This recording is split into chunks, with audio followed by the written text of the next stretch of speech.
रायगड़ा जिला गुडारी थाना परिसर में भारप्राप्त थाना अधिकारी श्रीमती समर्पित स्वाई तत्वावधान में गुडारी सदर प्रतिनिधित्व व्यक्ति मानक नहीं आम पुलिस समिति तरफ जनसंपर्क सचेतनता बैठक अनुष्ठित हो जाइछि।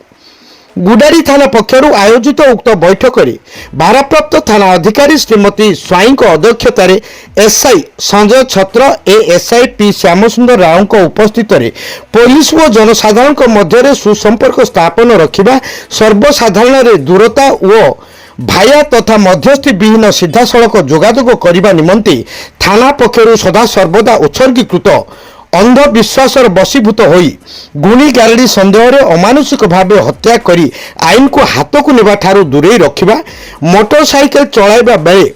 सदा सर्वदा हेलमेट व्यवहार करी निजर जीवन रक्षा करने सहित परिवार को सुरक्षा देवा